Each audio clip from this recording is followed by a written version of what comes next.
Welcome back, everybody. Far Cry 3 was one of my favorite games in 2012, and I have the great privilege of being joined here by Mark Thompson from Ubisoft Montreal. They're working on Far Cry 4, coming to PlayStation 4. Thanks for joining us, Mark. No problem. Happy to be here. So, like I said, Far Cry 3 was one of my personal favorites. Honestly, the last console generation, fantastic game. I'm really pumped for Far Cry 4. It looks amazing so far. Can you tell us a little bit about how you guys are just going to be one-upping Far Cry 3, making it even crazier, more insane, more explosion-y than Far Cry 3? So yeah, for Far Cry 4, we built an entirely new world. We moved from the tropical islands of Far Cry 3 up into the snowy mountain peaks of the Himalayas. So we created a new country. It's a fictional place called Kirat. It's based on a lot of reference from Nepal and from Bhutan. And we really throw you into the world of Pagan Min, who is the guy in the pink suit that we revealed at the Ubisoft press conference earlier. Yeah, tell me a little bit more about this new villain. I mean, you guys, in Far Cry 3, we took on Vaz, who was one of the most memorable villains in gaming history. There were some really weird, crazy scenes involving him. How are you guys going to kind of match that? What are you guys doing with this new villain to make him really stand out and reach that bar, maybe surpass that bar that Vaz set? I mean, it was a tough challenge to try and come up with someone who would, like, meet the expectations everyone has after Vaz. Yeah. And to be honest, when we were developing Pagan Min as a character, there were a few times when we asked ourselves, like, why are we fighting this fight? Why don't we just bring Vaz back? Like, everyone likes Vaz. He worked. He was fun. But we didn't want to do the same game again. Yeah. You know, in Vaz's words, doing the same thing over and over again is the definition of insanity. Exactly, the definition of insanity. So, yeah, I mean, we didn't want to do a 3.5. This is Far Cry 4. It's a new game, new experience. So we needed a new antagonist. But yeah, I mean, the challenge, we were our own worst enemy because Vaz was, you know, resonated so well with people. So we had to come back with someone slightly different, but it still has that feeling of insanity and danger. But Pagan was super fun to create, to write for, and to develop as a character. He's charming, he's charismatic. I'd say he's a little more nuanced than Vaz was, but he's still as unpredictable and violent in the moment. Cool. So you are the narrative director on this game. Talk to us from a storytelling standpoint. What are you guys shifting gears from Far Cry 3 to? I mean, what's your process look like now compared to this stage in development of Far Cry 3? What's different with Far Cry 4 from a storytelling point of view? So I think when we were developing Far Cry 3, we really didn't know as a team just how powerful the open world was. Like, we focused a lot on the story and the missions, and the open world just kind of, you know, a lot of systems came together at the end of development, and we realized that we had this fantastic playground that people just loved to go and explore, and people would take away their own stories. You know, we call them anecdotes. You could play the game for 15 minutes, and you would leave with a different story about, you know, you set fire to a tiger who ran into an outpost, who would, you know, cause a barrel to explode, and then the pirates will all run away. So when we started developing Far Cry 4, we understood the kind of the power of that open world and giving players the ability to take away their own stories from their experience. So we developed the open world and the story to be kind of the same experience, so that when you play a mission, you don't feel like you've lost the freedom of the open world, and that when you play in the open world, you don't feel like you've turned off the story or you're losing out on narrative. So you still feel characterization, and you still feel like you're in the same adventure and in the same experience. Cool. Awesome moment from the gameplay that we saw at our press conference. The character, the player character, strapping an explosive to a barrel, kicking it down, and then detonating it, blowing a bunch of dudes up. What other cool tricks can we expect? I mean, that's a pretty cool, involved kind of gameplay mechanic. How are you guys putting that stuff together? How deep does that rabbit hole of being able to mix and match different strategies, how deep does that go? Well, I mean, it's one of those, like, the feature was never designed for that.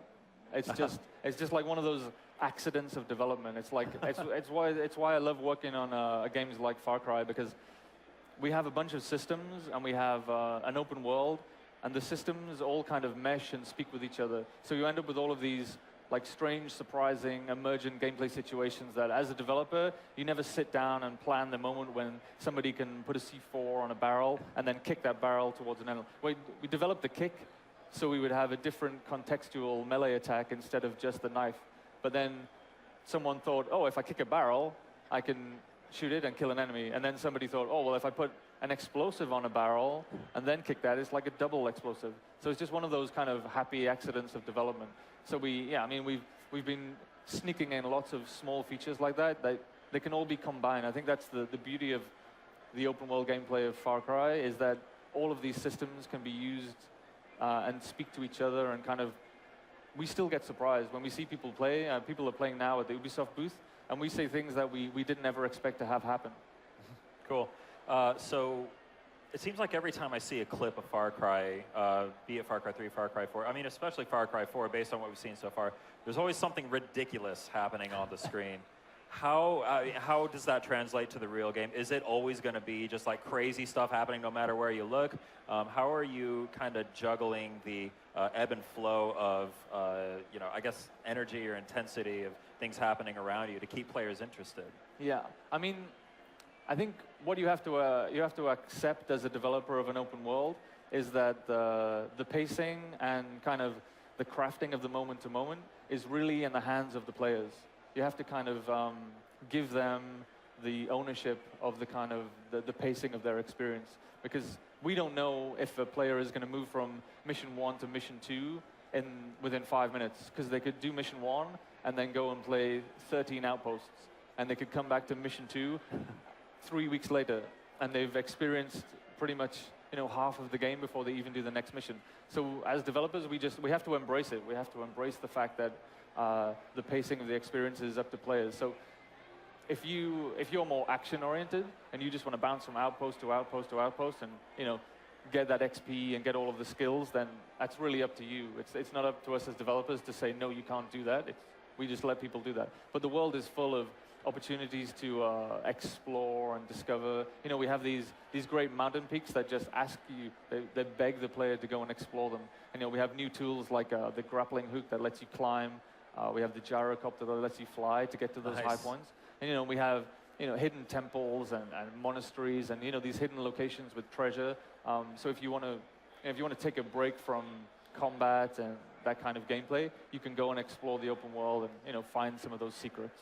Nice. So speaking a little bit more about the open world in Far Cry 4, Far Cry 3 had a very, I think, a successful approach to an open world game and an open world environment. Are you guys kind of rethinking the open world formula at all? Are you retooling certain aspects of it? Or are you looking to Far Cry 3 as kind of a base for that and then building on it? Yeah, I mean, Far Cry 3 there was a lot of development and a lot of research into the kind of the pacing and structure and density of the environment, just to see how much content do we need to put inside an open world. How long does it need to be before the player sees a new piece of content? So I think we know that the formula from Far Cry 3 was pretty successful, so we don't want to reinvent what we don't need to. So it's really just been about using the new location, the Himalayas, the mountains, to leverage new opportunities and to find ways to add new content to the open world without kind of compromising the experience that was in Far Cry 3's open world. So we added different quest types. We're trying to find ways to push more dynamic content, so you don't always have to go to a point and activate a quest for it to happen. Sometimes you'll be moving through the world and you'll see an enemy convoy, and it's like a dynamic possibility of gameplay. You can choose whether you want to go capture the convoy and deliver it or destroy it, or you can head to the mission that you were traveling to anyway. Nice. So it looks like we've actually got some gameplay on our screen here, and boy, does this game look pretty. Look at that graffiti up on the wall there. That looks really cool. So how are you guys taking advantage of PlayStation 4's new next-gen hardware to make Far Cry 4 look, better than ever? Yeah, I mean, what the next-gen consoles are allowing us to do in the PS4 is really, I mean, Far Cry 4 is going to be the most beautiful-looking Far Cry game ever on console. This is like what we're looking at right now, and what we've shown, what's playable at the Ubisoft booth and here at Sony, is all running on PlayStation 4. This is the game. This is what the game looked like. This is real code on the hardware. Nice. So speaking of PlayStation, you guys announced there's this PlayStation exclusive feature that anyone who gets a game on PS3 or PS4 can take advantage of, the Keys to Kyrat. What is that? Tell me about that. Yeah, so at the end of Far Cry 3, we almost immediately realized that we made a huge mistake in that we didn't have open world co-op. So that was one of the first things we wanted to try and resolve with Far Cry 4 was, this open world is fun. It's going to be more fun if we can invite a friend. And so now we have, for the first time in Far Cry, we have the ability to invite a friend into your open world, and you can go and tackle towers or go and try and take down outposts and work as a team together.